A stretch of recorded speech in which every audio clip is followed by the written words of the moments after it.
Hi, I'm Melanie Falvis. I'm the founder and director of Your Preschools, Inc. Under that umbrella, we have 4 Montessori preschools: Smithville Christian Preschool, Dunville Christian Preschool, Grassy Christian Preschool, and Vineland Christian Preschool.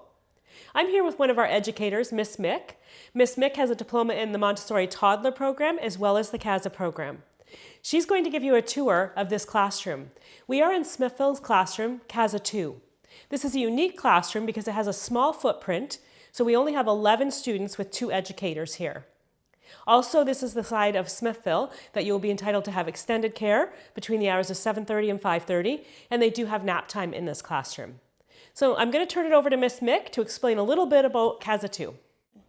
First off, when your child arrives, they will typically be outside with their educators after the extended care portion.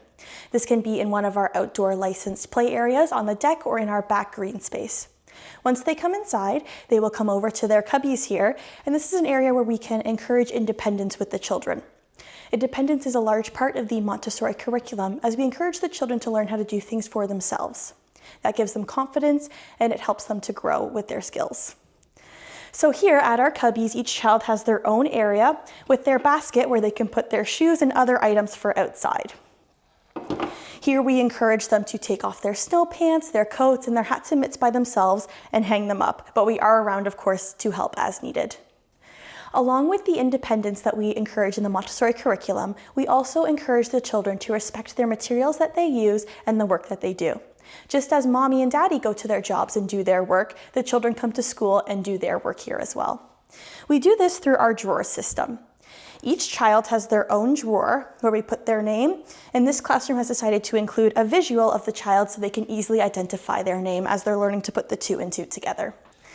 Every one of their name tags comes with Velcro such as this, so we can pull it off and bring it over to a table. The children can use this as a template as they learn to print their name as well. Whenever the child completes a printing sheet, a math sheet, or any other art that they wish to bring home to their parents, they can put it inside their drawer here. This friend has been collecting different arts and work throughout the week. He's put it in his drawer, and at the end of the week, the staff can then put it into their backpack so they can bring it home and to show their parents. This is an example of one of the sound tracing sheets that one of our friends has been working on. One of the areas that we have in every one of our classrooms is our large group time area. This can also double as our quiet time area throughout the work cycle. So here we often have a carpet where the children can be cozy and relax as they wish. And during large group time, we use this area to explore our calendar where we learn our months, our days of the week, and we can also learn about time and see yesterday was Sunday, today is Monday, tomorrow is going to be Tuesday, and we explore this on our calendar. Another part that we have here is our book area, where the children throughout the work cycle and together can look at books, look at the pictures, and as staff can often be seen reading stories to the children as they wish. To encourage quiet time when needed, if the children need a moment alone or with a peer during the work cycle, we often have many different fidget toys, quiet time relaxation methods, and as well here we have a little fidget board that was handmade for this classroom with different fidgets, buttons, Velcro, and things like that.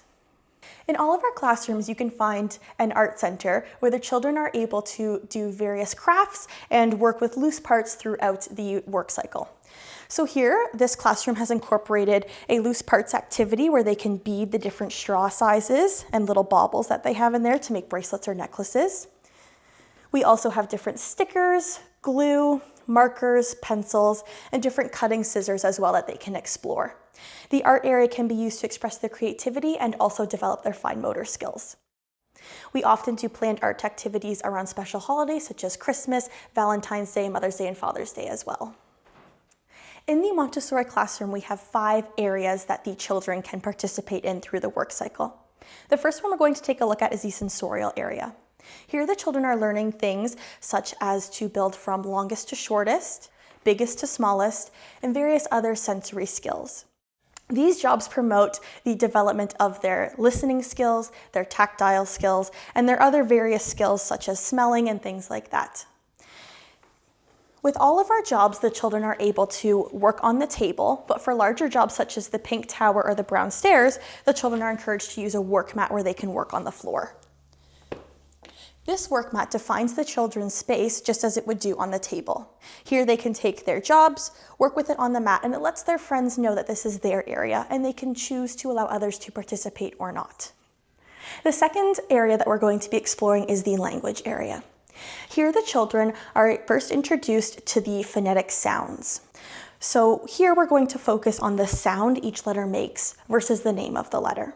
So the children will be shown 3 sounds each day, and here we have K for cat, A for apple, and T for tiger, as opposed to C-A-T. The children will work one-on-one with the teacher where they can sit down, they can trace the letters, and then they can learn the name of the sound. After the children have looked at these one-on-one with the teacher, they would then get the opportunity to practice their tracing. As we saw earlier, when a friend had done a tracing sheet, like this would be a printing sheet that our friend had worked on. The educator would write them out in pencil, and our friend would then trace them in marker. This friend here had traced N for nest for that day. As they continue to build on these skills, we can move on to printing books and other things. And as our friends start to remember the name of the sounds, K, A, and T, they can begin to put them together to move on to reading. This can look as Bob books, simple phonics, and then they can even move on to chapter books. So are they ready for it? The third section we're going to look at is our math area. Here in our math area, similarly to the language area, we have something that we call our green numbers. Here the children are tracing the sandpaper numbers like this and learning number recognition, and they're also learning their counting, patterns, and can move on to addition and subtraction. Next, we will be looking at our cultural area. This includes history, science, and geography. History could be an example of a child seeing an image of what they looked like on the first day of school to the last day of school, and they can see the progression of time. Geography, we typically explore where we live, which is Canada, and they can also take a look at the broader picture of the world. This can be seen through our globe, where they can explore, and also learn how to match up and take a look, such as our world puzzle here. We typically do science experiments with our students where we can see hands-on science in action. This can look like mixing baking soda and vinegar to see what happens and what reaction it makes, or other science jobs, such as our magnetic and non-magnetic job like this. The students will be able to sort the materials, whether they are magnetic or non-magnetic, by using our giant magnet. The last area we will be taking a look at is the practical life area. Here we're trying to prepare the children for the real world and develop the fine motor skills they will need for day-to-day activities and independence. This can be seen by using tongs to practice their pincer skills, by moving things over one at a time. Here they're developing their fine motor control that can be used for many other activities. In the practical life area, you will see lots of natural materials such as wood or glass. Over 100 years ago, when Maria Montessori started the Montessori curriculum, she only had access to said things. Children these days are taught to respect the materials as opposed to the idea that they should not use them because they could break. What a great tour of Smithville's Casa Two. Thank you, Ms. Mick, and thank you all for joining us. If you'd like to explore our other classrooms or the JKSK program or the Montessori method, you can find more videos on our Facebook page or our website, yourpreschools.info. Thanks again for watching and have a great day.